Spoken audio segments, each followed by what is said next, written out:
Hey, everybody. Hello, beautiful people. I'm so excited to be here with you guys. We are going to talk about a magic number, 400. Hang with me because I'm going to tell you what that actually means in just a minute.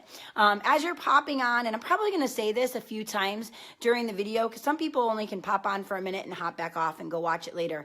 But as you're popping on, put in the comments like what your favorite drink is. And if you're already kind of on the healthy track and you're drinking water, you can be like, now it's water, but this used to be the thing, right? I want to talk to you a little bit about what my big things were and really how our drinks come down to affect our weight loss. So for those of you who don't know me, I'm Erin Moore. I'm the founder of Success with More Nutrition. And guys, I've gone from a tight size 17 down to a 2. I've had kids in between. I've lost I've lost a little bit of the results and had to push the restart and regain. I've kind of been through the gamut of it all while getting healthy and staying healthy these last 8 to 10 years. So I want to go through some funny stories about what I learned and how I learned them along the way. So oftentimes when we're trying to lose weight, we really start to focus on what we're eating. And we forget about the things that we're drinking, the little sip here or the lot of sips here, right? So I really want you guys to just take a moment and kind of take an assessment of what are you drinking throughout the day? Are you a pop drinker? Are you a coffee drinker? Are you running for the energy drinks? Do you love your beer? Do you love your wine? Are you going out for happy hour with some coworkers? Like that kind of thing, right? Because that all plays into it. And I know in the back of your mind, you kind of know it, but drinks in front of us just seem to disappear. It's really easy to just mindlessly sip on something or mindlessly sip on too much. So again, as you guys are popping on, pop in the comments, and if you watch this in replay, play along with us. But put in the comments just what your favorite drink is, all right? But so being mindful of these drinks. So anybody else out there, used to be a huge Mountain Dew drinker. Huge. And I'm trying to remember like before, after, like I've always really loved my coffee drinks too, right? So I think what happened was I was a huge coffee drinker and then it was an expensive habit. So I became the huge Mountain Dew drinker. I mean, they were always kind of mixed in there, right? But it got to the point where I was going to one of those fast food places that has a really, really huge size, I almost said it, drink. And I think they even got rid of this size because it is so ridiculous, right? But I used to get that. So I actually looked up recently how much Mountain Dew, and I did 32 ounces because I used to get that 44 ounce, like humongous, ridiculous thing.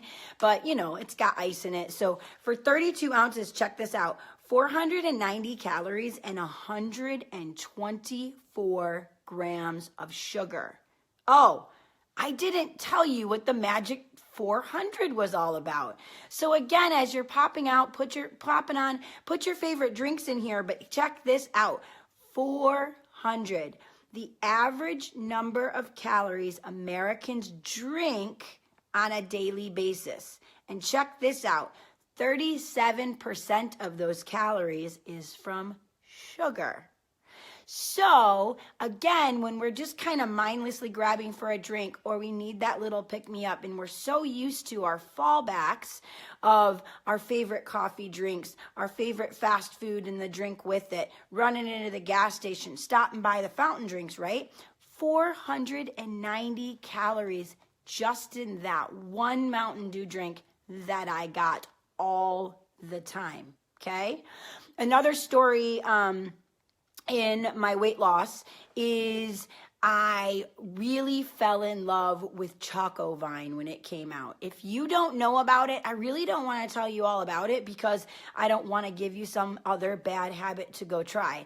It's absolutely delicious. It's chocolate mixed with red wine, but just like take that out of your mind, because woo. But so I remember I was drinking it, and I was already like a health coach at the time, and I was around the table with other health coaches, and we were doing not so health coachy things, because it's about living life, right? We were out of town, and we were eating, together. And I was talking about how madly in love I was with this drink. And my coach at the time was sitting at the table. And she's like, well, how many calories is it? Like, what's da da da da? And I'm like, I don't know. And purposely, that's what we do, right? I knew it couldn't be good for me. I knew it. So I didn't want to know. So knowledge is power. I'm not saying that we have to give up our favorite drinks. And I'm not saying that, like, in the moment of knowledge from that drink, I stopped drinking it. But it's just like if you have something with a really bad, it's like your favorite, like, donut treat or something, but now you're more health conscious. So you decide you want to look at the label, but no, you don't, because you're eating it anyway. And then anybody been there, like, give me some thumbs up if you go back and look at the label after, because you're just kind of curious how bad you messed it up, but you weren't going to check it beforehand because you just didn't want to know. Well, I just didn't want to know about this drink. And she looks it up and she's like, for 5 ounces, it's 550 calories. And let me tell you guys, I was drinking more than 5 ounces at a time, right? So again, knowledge is power. Did I stop drinking it? No. But was I more mindful of it when I drank it? Yes. Okay. I didn't even look up the stuff with the Mountain Dew, because the Mountain Dew kind of went away on its own. I never actually said I'm going to stop drinking Mountain Dew. When I started getting really good, healthy nutrition, compact nutrition into my system, I stopped wanting it. Like, I just found that I didn't want it. It didn't taste good. And that can happen for you if it hasn't happened already. Okay. So another drink. Who's my Starbucks lovers? Okay, so I could probably fall in love with every single drink there, right? And we all know deep down inside, even if we haven't looked it up, that it's probably not the greatest thing for us. Not only are we spending $5, that's what I call it, every single time we go there, but we're jam-packing the calories, unless you're like that awesome person that just gets the green tea or the coffee. But most of us don't, right? Plain coffee with nothing added, right? My favorite is the chai tea latte and the white chocolate mocha. And I think I have, for the chai tea latte, the venti, because come on, it's like this much more money and you get this much more awesomeness, right? So for the chai tea latte, 300 calories and 62 grams of sugar. So you think if I'm drinking that every day, but still being super healthy with my calories and being mindful of it, I might be negating some of my results. So again, I'm still going to enjoy those things. I still do. I always will. But being mindful of it, or making changes to it, or making it almost like as something that becomes a special occasion, which it is for me now, right? Really helps us just be mindful of it. I'm never going to tell you don't have something, but maybe we don't need it all day, every day, which is exactly what I was doing. And then we get to beer and wine, which are my loves too, okay? Yes, I'm gluten-free now, so I am very sad that I cannot enjoy my absolute favorite beers. I think I might miss that more than some of the sweet treats, because they have some amazing gluten-free sweet treats out there. So I can find my way to substitute around that. And everything else under the sun has a gluten-free version. And they have the gluten-free version of the beers too, but they're just not my summer shandy. I mean, my shock top, but anyway, I digress. But so those are going to carry with it calories. But what's really cool about some of the alcohol drinks is they don't really carry the oodles and oodles of sugar like some of our favorite coffee drinks and pops and energy drinks and things like that. So definitely can pack on the calories, because usually, you have a few. I'm going to be honest, right? And so you just want to be mindful. When you know you're blowing it, just know you're blowing it. But if you don't know how bad you're blowing it, at least get educated on it. So I did have some notes here. I just want to check. I wanted to share my stories. I hope you got a little giggle out of my Choco Vine.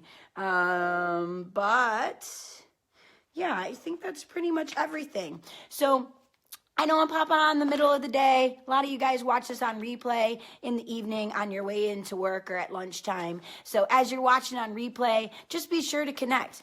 Play along with me. Tell me your favorite drinks or your favorite past drinks if you've already kind of cut them out. What's your vice? This next week, be looking out for what's the skinny is going to be more on this topic. I'm going to give you a reference guide and a bullet of kind of some calories and sugars of our favorite drinks. If you have a favorite drink, though, list it here, because if it's not already on my list, maybe I can make it on the list by the time that comes out.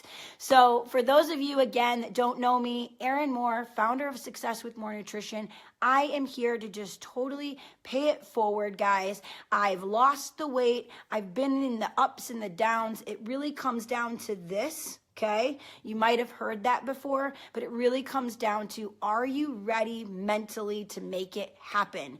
Because it's not going to come without struggle. So don't give up on yourself if you're in the thick of it. If you started and you stopped, like, let's rock it out. Let's go again. Have an absolutely beautiful and healthy day, guys, and keep healthy simple. Bye-bye.